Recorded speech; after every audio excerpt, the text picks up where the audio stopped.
Hello, this is John McAllister with the McAllister Scouting Report. And tonight we're going to spend some time on our coach's corner with a coach from KIPP Columbus High School in Columbus, Ohio, and talk.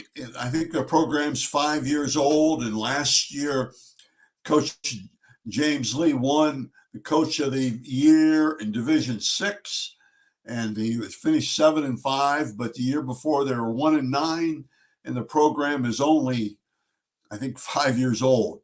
So he's done a heck of a job. I was fortunate to be able to get down there last night at about 4 o'clock, watch the kids work out, talk to the coaches, and because I think it's so important to give some credibility to KIPP Columbus. You know, they had that fiasco down there last year. That school wasn't a school, and a team was trying to play games, and they didn't even have classrooms, and it was a joke. And everybody claims they didn't know anything about it. The OSSA, the Ohio Football Coach Association, all these guys, they didn't know anything about this school. Well, you know, they were playing Division I schools, and that's just garbage. So what I want to do is KIPP Columbus, from everything I see, is really a class act, and they're just starting their school growing, and they are getting athletics growing, and they have good quality kids. Thank you, and sit back and watch my video podcast with James Lee.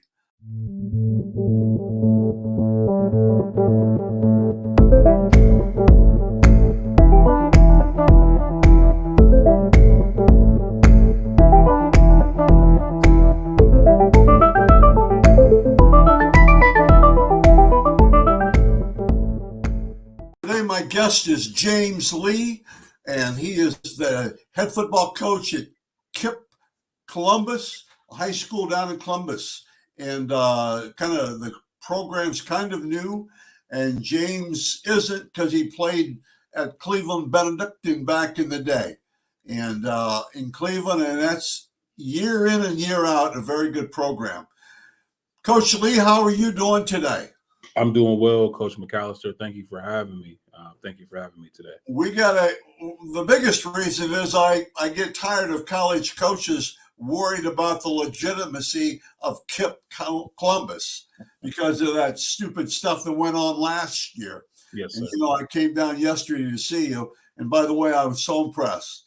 And your kids are good, and the whole place is clean. I mean, really clean. And the buildings and the campus and everything. So people need to get down and go to a game at high school. Is that what you call it? KIPP Columbus. Yes, sir. KIPP Columbus. Okay, I'm sorry. KIPP Columbus. Where did it all start, James? How did you come about with? Let me stop and say one more thing. By the way, you didn't tell me yesterday. You didn't tell me that last year you earned Coach of the Year. Yes, sir. Yes, sir. It was a humbling honor.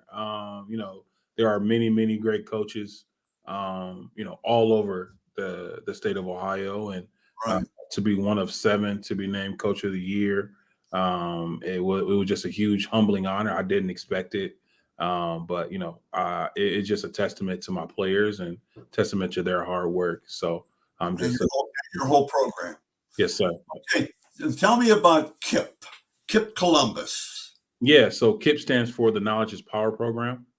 We've been in existence as a football program for 5 years, but we also started just as an academic institution to try to help our kids in the community, you know, academically, right? So we're top 5 in all of Ohio. That's public, charter, anything for academic growth. And you know, we have some very talented student athletes in our school. So we decided to start to expand our sports program. So we have football, basketball, soccer, volleyball, track. So, you know, we're trying to expand and spend more. All of our sports are in high school are OSHA. So we're all legitimate. We all try to do what we do, but we just started a program. We do, you know, how long is the program, Coach? The program is 5 years in existence.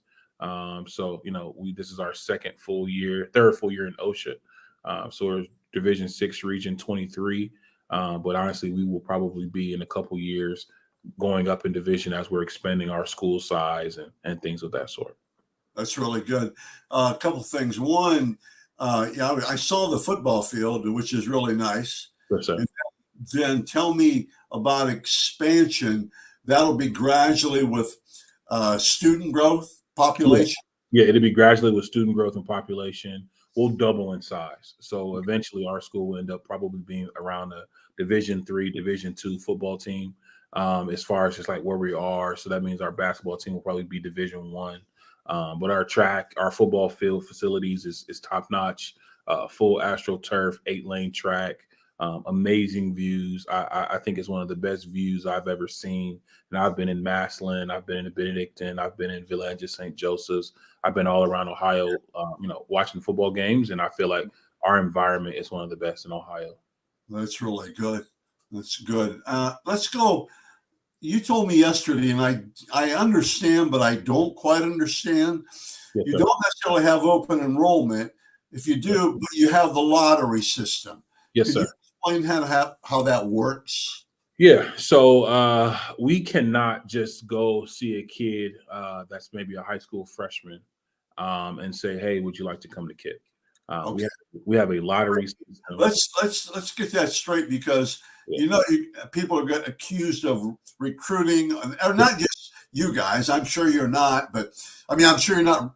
I would guess that you're accused, but how does that eliminate recruiting for you?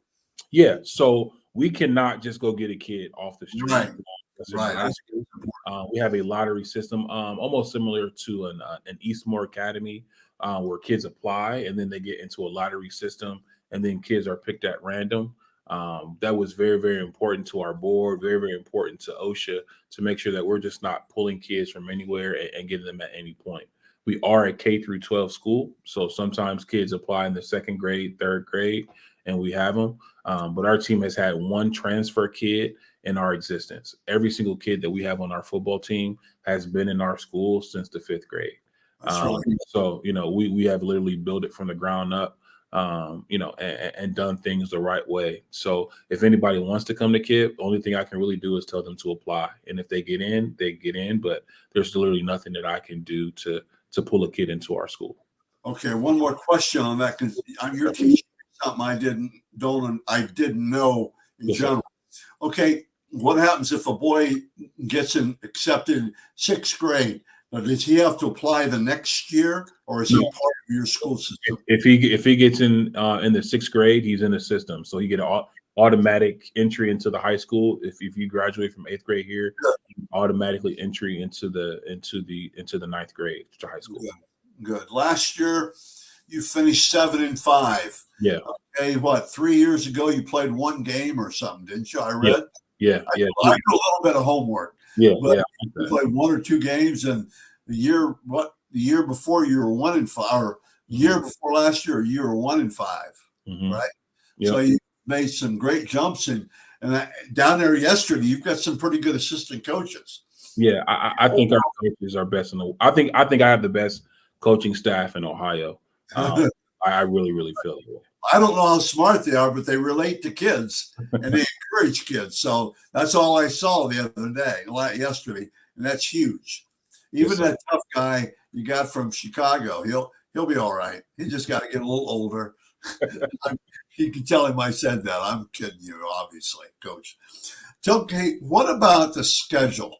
How does that work? Yeah, so we right now. Yeah, right now we're independent. This is our last year of being independent. Oh, really? And then next year we'll actually be in the mid-state league. So we got accepted into the mid-state league. We're in a probation year next year, so we'll play Whitehall. We'll play Bexley every year. We'll play Harvest Prep every year. So we'll play those guys. And then we do have a 4-game opening where we'll try to schedule maybe some local opponents, maybe some opponents in bigger divisions. But, for the last couple of years, we've been, just trying to outsource games and find games doing any way that we can. So, sometimes that means you have to play teams in a higher division. Sometimes that means you have to play teams in the lower division. Usually, a lot of schools are only free in the first 3 weeks, so that makes Right. it tricky. But we found a way to make it work, and we have a 10-game schedule this year. That's really good. You get in that mid-state league too, boy. Once you get settled in, and you're going to play the same teams every year, that's Yeah. got to help you a lot. You know what I'm saying? But that's good. Then you're playing football. Yes, That's sir. the thing. You're playing football. Most of your games are on Friday night, right? Yep. All of our games are on Friday night. All of our JV games are Saturday afternoon. So we're Well, good. one thing nice about that, and I get off the subject, but if you're playing, if you have a home stadium and field like you do, you don't have to go play on something, but rent some field on a Saturday night or a Saturday afternoon and stuff like that. Yeah, I mean, we used to. I remember when we first started the program, we used to have to play Saturday mornings on other people's fields and not really having our beautiful facilities that we have now. So we're really, really grateful for our school and our board for helping us out and putting us in the best position that we can be right now. But I remember those days of having 12 kids on our team and 13 kids on our team and having to play, Saturday mornings, Thursday afternoons, just having to make that work. No, I'm joking with you, Coach, but I saw you guys work out last night, and you keep working kids that hard, you may be down to 13 again. No, I'm joking with you. And the other thing you said something to me yesterday about, aren't most of your coaches in the building or Yes. on campus? Yep. So we only have 3 coaches out of our 9 that are not in the building. That's So one of our coaches, he's not in the building, but he has kids that attend the school. So he's always at the school day in and day out. So it really is a benefit to have that many coaches in the building. So then that way it just changes the culture. It changes the culture, and it really holds kids accountable on a day in and day out basis. holds kids accountable. And the other thing with that is, you know, you're able to see the coaches, and you talk to them during school, Yep. and you don't have a bunch of neighbors and everything else like that coaching. Yep. Dads in 2022. That's pretty good, Coach Lee. That's pretty good having that many coaches in the building or on campus at your place. Yes, Sounds sir. really good. Let's talk about structure. I told you before, or discipline. I read where you have a rule: if he misses a practice, he misses a quarter or two, something like Yeah. that. Miss a practice, you miss a quarter. Regardless, Yes, sir. So I mean, the obviously, starting quarterback. yeah. So I believe in this, like, right. So I don't want to have a rule on my team that I wouldn't enforce on my best player. Yeah, And so obviously there are things that you can miss for, right? Religion, uh, sure. a death in the family, a doctor's excuse, but my mindset is, I want our kids to be here at practice, and I want them to be learning and growing. And I really feel as if, hey, I have to watch my little sister. Well, you know what? Their sisters are part of the family. We're a family. Bring her to practice. Let her sit down in the stands, do her Good. homework. We'll That's get good.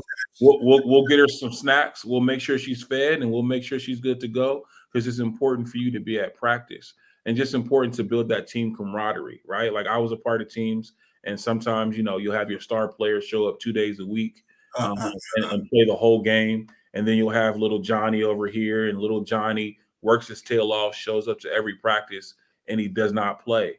And I really feel like that impacts the culture of your team when everybody's accountable.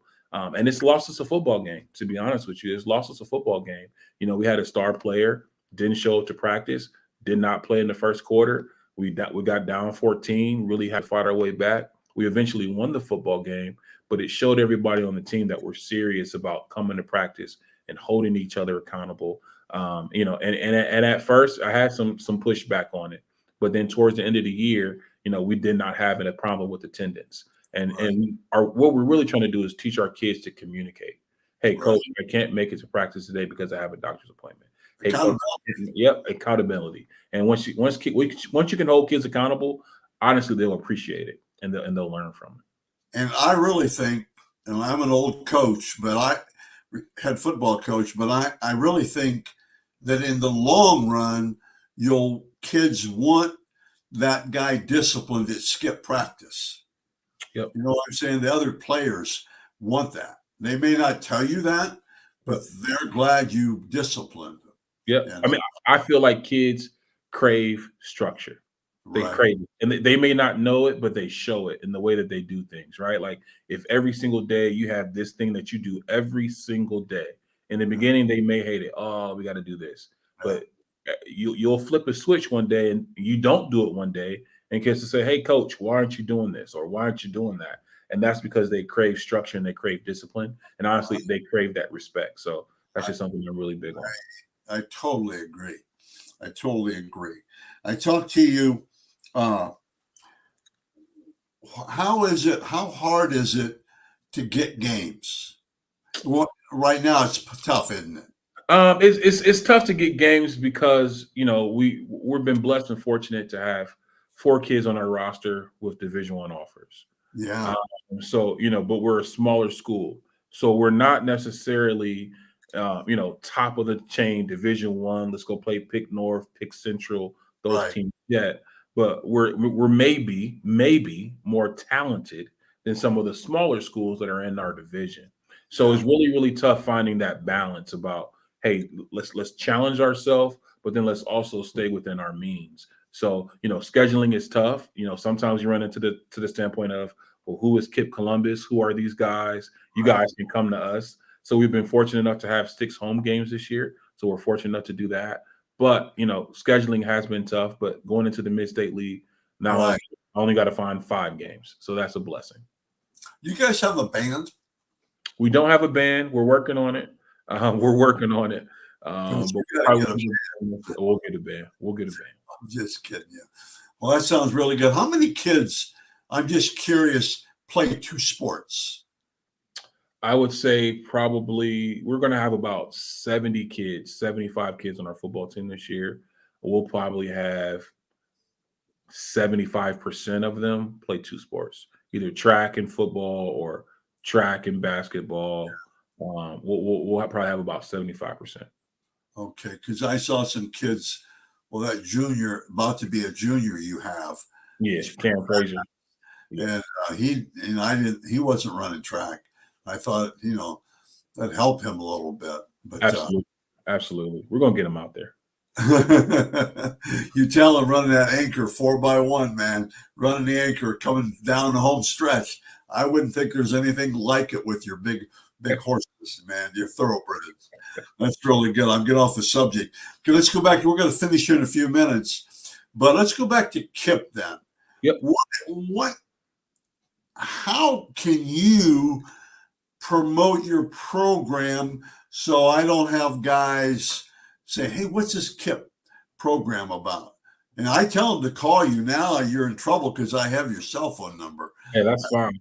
I, But I think it's how can you?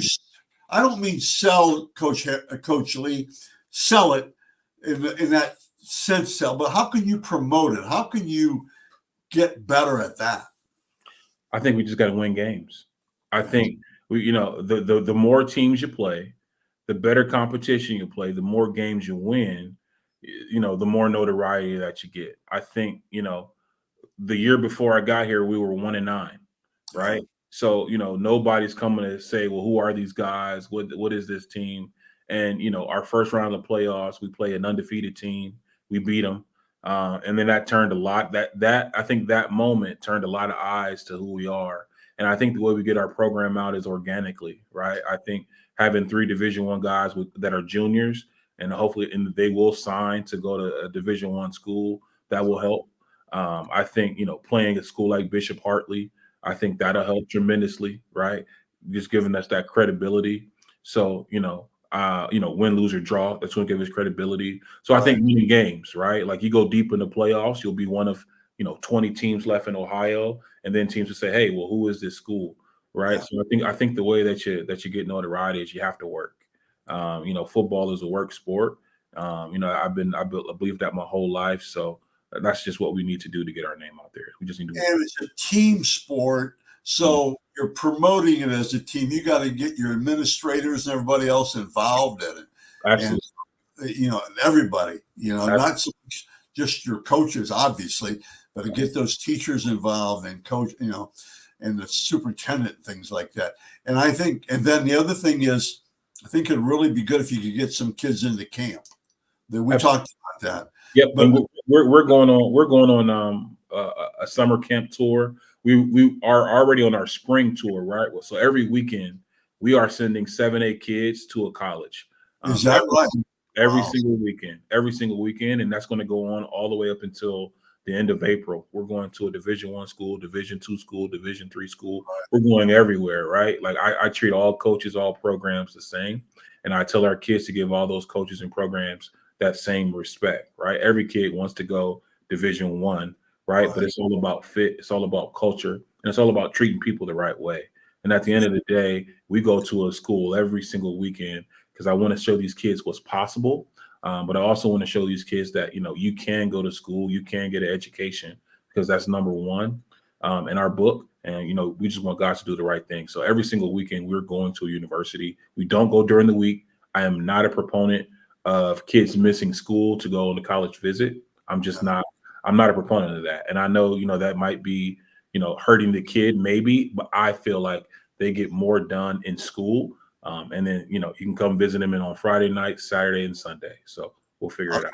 I'll tell you a joke about that. I just heard two college coaches laughing, Power 5 schools laughing because kids were texting them during school, and not at 12 o'clock and at noon. They said, and they text me and said, "How can you do this during school?" Well, we got. They asked him, "So how can you text us?" That just happened a few days ago, but it's funny. Well, Coach Lee, I think you're on.